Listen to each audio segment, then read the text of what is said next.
Andrea.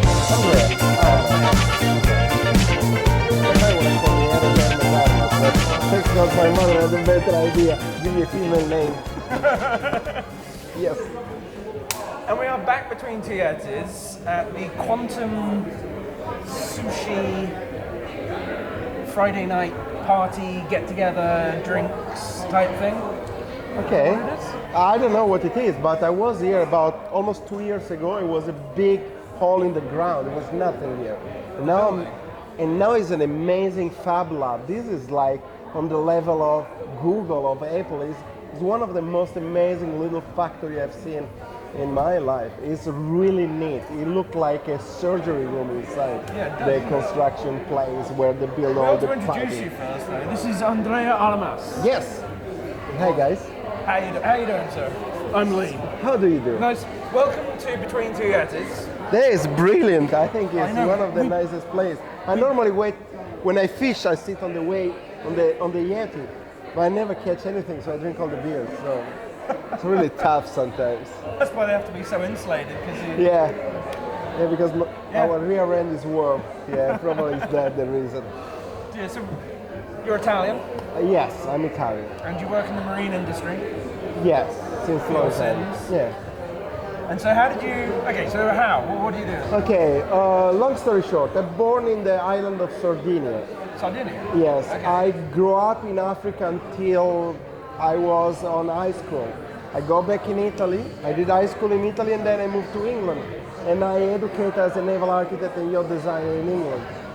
And then I start as a yacht designer? Yeah, I know. Doesn't look so like, but you're not an engineer then. You are. Yeah, no, I am. The naval architecture is the science of stability on a ship, and the yacht design field in the British way is actually a marine engineer, dedicated to the recreational craft. So I'm also a member of the Royal Institution of Naval Architects. Hello to the Queen. And I'm an engineer. I call myself a seaman. I love the sea. I grew up in the sea. My father and my grandfather teach me how to fish when I was 6 years old. By the age of 9, I was sailing on my own. I was doing my first regattas. So, no. This is hands. I know, because this is unfortunately computers. Yeah, I've got the same. I'm afflicted with the same problem. In '95 I finished my university. I thought to design the next vessel for the America's Cup, and instead I moved into the mega yacht industry, working these amazing projects. So what was your first job? My first job, it was the assistant of a project manager for a German company in Italy, because I was mainly translating between English and Italian. It was in Baglietto. Then I moved to Codecasa. Yes. Okay. And then I was the assistant of a project manager building a 50 meters Codecasa. And out of that, the company decided to send me to Abington Rasmussen. And I was in charge of a full project, and it was amazing. Working with the German. And then Abington. And that was amazing, because working with the German, educating England and being Italian is really merging the three major cultures in the industry. It was a great experience. We built a 52 meters with my team. Which one? It's called Airwaves. I don't know the name of the vessel today, but we're talking about 1998, 1999, a long time ago.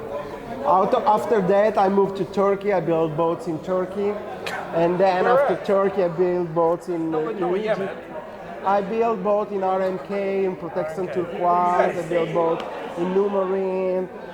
Then I moved to Egypt. I built boat in Egypt. I built boat in United States. I used to work with Bertram at the time of the Ferretti Group in the early 2000s. And then I moved to Australia. I built boat with Riviera. Then I moved back to Turkey, then to Italy, and then finally I owned my own shipyard in Ukraine. And it was pretty good until the Russians decided to invade us.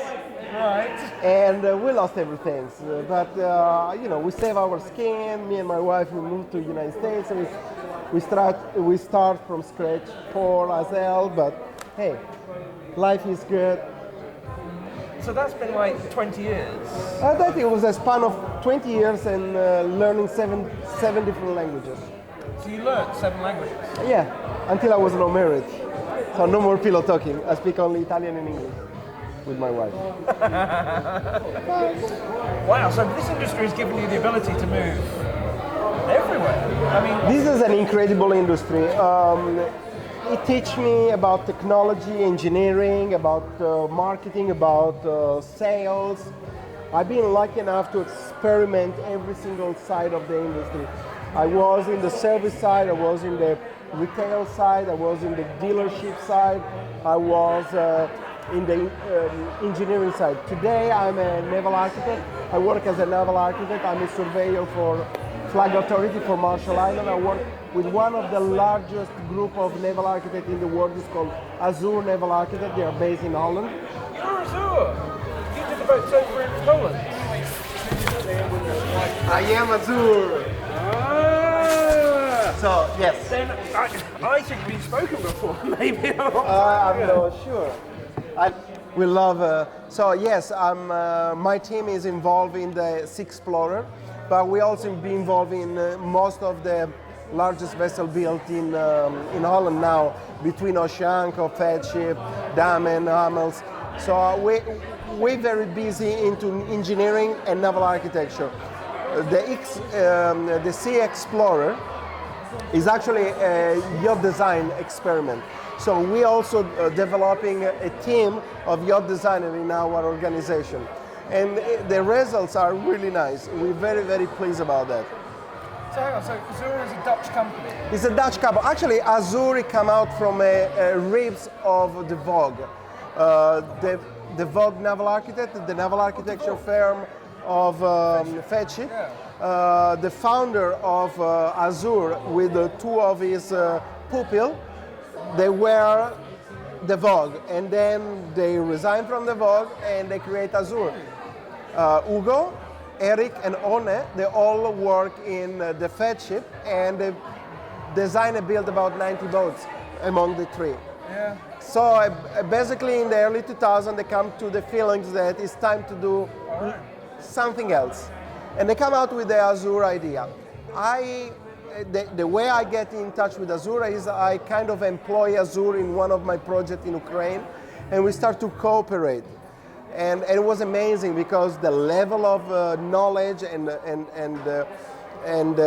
professionality they have is unique, really unique. They have a niche. And then when Ukraine went bust due to the revolution and we don't normally do politics, Okay. but Ukraine. Yes. Tell me what happened. I was lucky enough to be invited by the son of the prime minister to get involved in one of the largest shipbuilding activity built during the Soviet Union. I had a 3 million square meters shipyard, 7 kilometers railway, one dry dock of 480 meters, one float. Yeah, it's a very large facility. I used to rent a small parts, and we tried to teach the workforce how to build yachts. So we start with a small 24 meters. Before? Is it like submarine? No. This was the commercial shipyard. The submarine and military was beside. Okay. So we had a city built on shipbuilding, basically. It was quite interesting. It's an interesting city because for every man there are 7 women also. It's very famous. It's called the city of brides. But I was married. Actually, I take my wife on honeymoon there. You were married at the time? I married on the 31st of December, and we moved there on the 6th of January. Okay. She didn't want to marry. Then I showed the picture of the ladies. What And nationality is your wife? she's Italian but nationalized American. Okay. Yeah, so how did you become are you an American citizen now? I'm not. I'm a legal alien. I pay tax. I have a green card. President, I got a green card, so don't worry about it. Just got to Well, this. no, you are absolutely contributing to the American economy. You're doing Yeah, I pay tax. But interesting more enough, than that. It sounds like you're a creator. You're enabling so much more.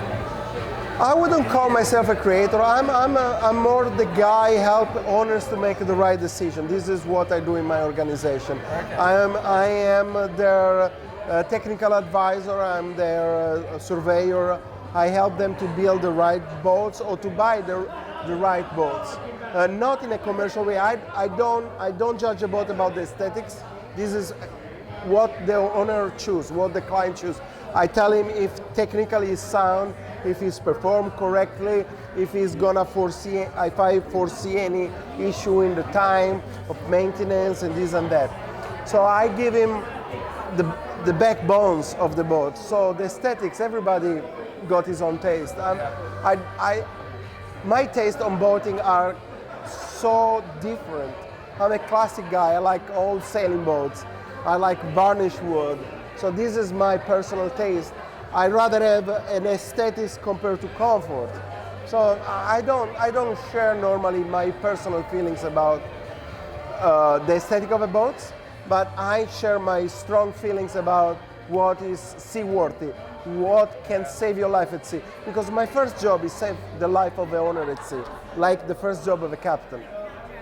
So this is what I do. I make sure that whatever boat you choose to buy is safe-worthy for you and your family, and everybody's gonna be just fine. So what are you working on now? Can you tell us? I did a couple of surveys this week. This week was pretty busy. I did a very old Falcon 86 from Italy. Today I take delivery for a client of a brand new Princess 86. A Viking.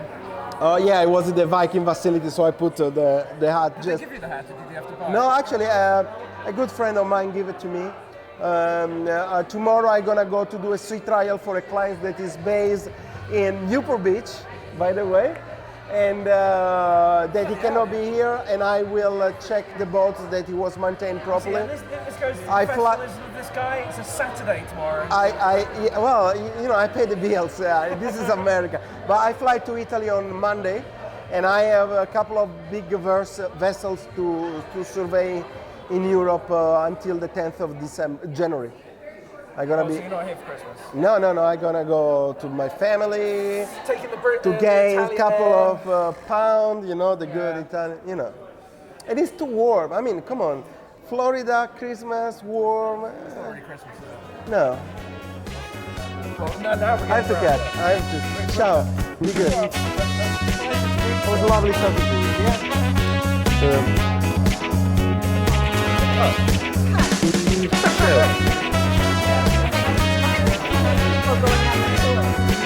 Okay. Oh, you gonna go? I want to give you my card. Yes, I'll give you mine.